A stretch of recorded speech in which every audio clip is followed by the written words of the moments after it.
जनता से वादे किया गया था कि हम लोग जातीय जनगणना कराएंगे, और जैसा कि आप जानते हैं कि बिहार में जातीय जनगणना हुई, और जातीय जनगणना होने के बाद बिहार सरकार ने ये कहा कि जो इसमें जातीय जनगणना में 94 लाख गरीब परिवार हैं, हर गरीब परिवार को 2-2 लाख रुपया सरकार के द्वारा रोजगार के लिए दिया जाएगा।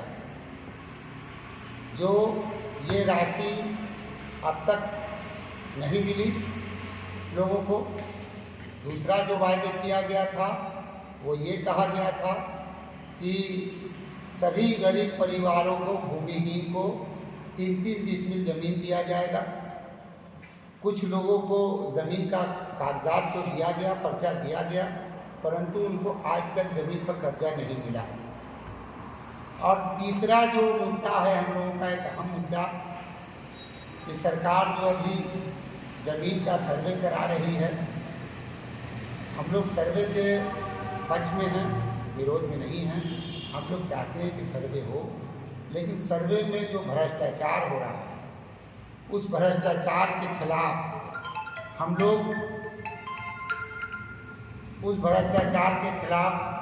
लोग अभी आंदोलन चलाने जा रहे हैं। ये 3 मुद्दे को लेकर के हम लोगों ने हर प्रखंड में सरकार का विरोध कर रहे हैं और सम्मेलन कर रहे हैं। जो हम लोग का कार्यक्रम जारी है, ये तकरीबन 8 से 9 तारीख को हम लोगों का कार्यक्रम जो है ये समाप्त हो जाएगा। इसके बाद हम लोग अगला जो कार्यक्रम है उसके लिए आज हम लोगों ने यहाँ पर आप लोगों को बुलाया है। हम लोगों का अगला कार्यक्रम है कि 1 करोड़ हस्ताक्षर पूरे बिहार से हम लोग जनता से कराएंगे, और ये हस्ताक्षर लेकर के हम लोग का डेलीगेट गवर्नर साहब से ज्ञापन देकर के मिलेगा। और हम लोग मांग करेंगे कि जो सरकार द्वारा वादा किया गया था 94 लाख गरीब परिवारों को 2 लाख रुपया देने का, जिनको नहीं दिया गया है जल्द से जल्द दिया जाए। और जिनको ज़मीन का जो वादा किया गया था कि 3 दिन की ज़मीन हम लोग देंगे, उन लोगों को ज़मीन पर कब्जा दिलाया जाए, और जिनको ज़मीन नहीं मिली उनको ज़मीन दिया जाए। और सर्वे के काम को जल्द से जल्द समाप्त किया जाए, और सर्वे में जो भ्रष्टाचार चल रहा है उसको ख़त्म किया जाए। और सरकार से हम लोग ये भी मांग करते हैं कि जो जातीय जनगणना हुई है उसमें आप वाइट पेपर जारी करें। कल प्रशांत किशोर जी आए थे, क्या बात हुआ? प्रशांत किशोर जी आए थे, वो बुद्धिजीवी लोगों के साथ उनकी मीटिंग थी। मीटिंग बहुत अच्छी सफल मीटिंग हुई, और उसमें उन्होंने जनता से यही कहा, जो लोग बुद्धिजीवी लोग थे, कि आप लोग आगे आइए, और जो बिहार में भ्रष्टाचार है, जो विकास का मुद्दा है, हम लोग उसको करने के लिए वचनबद्ध हैं। और अब आप लोगों के समर्थन की ज़रूरत है, आशीर्वाद की ज़रूरत है। तो उन्होंने आशीर्वाद मांगा। एक सवाल है सर, आपने बोला बिहार में 1 करोड़ हस्ताक्षर करा के गवर्नर ऑफिस पहुँचेंगे, तो ये जो आप लोग 1 करोड़ हस्ताक्षर कराइएगा, इसका कोई मिसयूज तो नहीं होगा, अनलीगल काम तो नहीं होगा? नहीं, अनलीगल क्या होगा?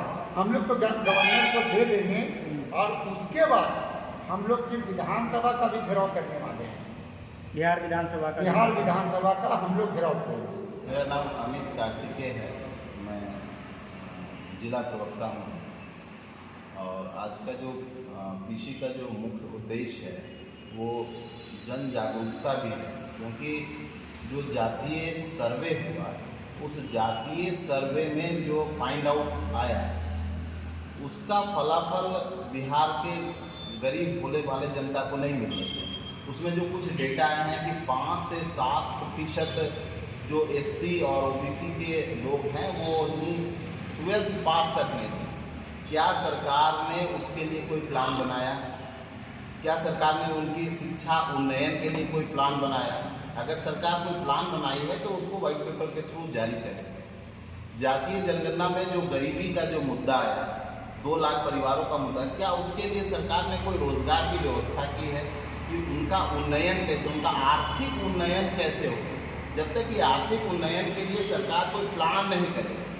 मुसलमानों की उन्नति के लिए सच्चर समिति और रंगनाथन समिति आई। क्या सच्चर समिति और रंगनाथन समिति के आधार पे उन मुसलमानों की उन्नति के लिए कोई कार्य किया गया? तो क्या सरकार ये सिर्फ पैसा खर्च करके, जातीय सर्वे करके और उनके विकास के लिए जब कोई योजना ही नहीं बना रही है और उस डेटा का प्रयोग जातीय उन्माद और चुनाव जीतने में जाति का प्रयोग करके एक व्यवस्था बनाई जा रही है जो बिहार जैसे गरीब राज्यों के लिए अच्छा नहीं। ये बताइए, अभी जो मतलब सर्वे, जमीन सर्वे हो रहा है, क्या धांधली क्या देखा जा रहा है? जमीन सर्वे का जो डिजिटलाइजेशन नहीं है, लोगों का खतियान मिलान नहीं है, तो जब तक आप डिजिटलाइजेशन नहीं कीजिएगा तो किसानों के पास उपलब्ध डाटा नहीं होगा। आप कह रहे हैं कि प्रपत्र क और ख भरिए, तो उसमें तो डाटा की ज़रूरत है ना कि आपका खतियान है कि नहीं, उसमें नाम है कि नहीं, वो डिजिटल है ही नहीं। तो जब उसको आप लेने जाइएगा, सीओ के पास जाइएगा, कर्मचारी के पास जाइएगा, तो उसमें आपकी मजबूरी का फ़ायदा उठाया जा रहा है और उनका अर्थ भी जा रहा है गरीब भोले भाले जनता का और उनका समय भी जा रहा है। तो पहले इसको प्रॉपर तरीके से डिजिटलाइज कर दिया जाए, फिर सर्वे का काम बढ़ाया जाए, वही सही तरीका है, स्मार्ट तरीका है। बिहार सरकार बिहार की जनता को तंग ना करे, नहीं तो आने वाले चुनाव में उसका फलाफल बिहार सरकार को मिलेगा। बिहार के किसान से क्या अनुरोध रहेगा? अभी बजट जारी हुआ है और बजट में बिहार सरकार ने 1% अलॉट किया है।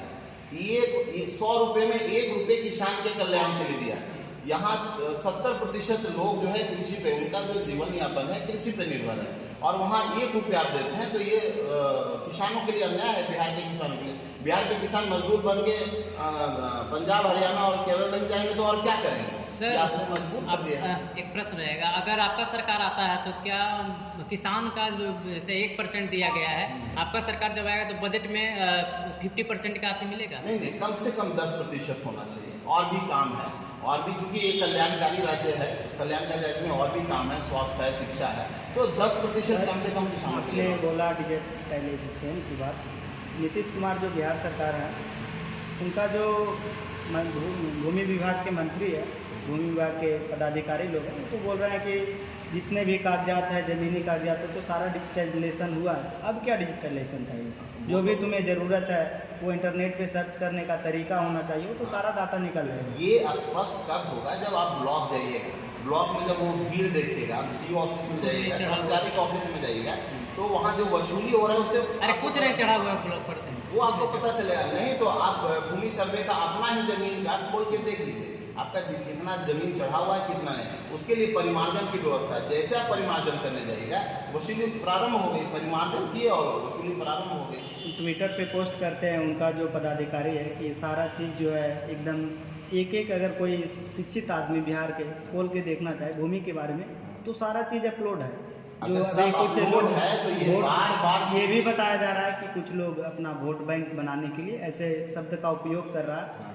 तो क्या ये ऐसा लग रहा है जनसुरा जैसा वोट बैंक बनाने के लिए कर रहा है? उनसे एक बार पूछा जाए कि अगर सब कुछ डिजिटल ही हो गया है तो ये बार समय को क्यों बदला जा रहा है? क्यों सरकार कह रही है कि 40% लोग नहीं आवेदन किया है, 60% लोग नहीं आवेदन किए? ये तो 40-60% किसान आवेदन किए हैं, इसका क्या कारण है? ये भी सरकार को बताना चाहिए कि क्यों कह रहे हैं कि 40% किए, हम समय आगे बढ़ा रहे हैं। और अब तो अनलिमिटेड है, कोई समय ही निर्धारित नहीं है। जब समय जिस चीज़ का निर्धारित नहीं हो, उसका क्या दिशा और दशा होगा वो समझने की बात है।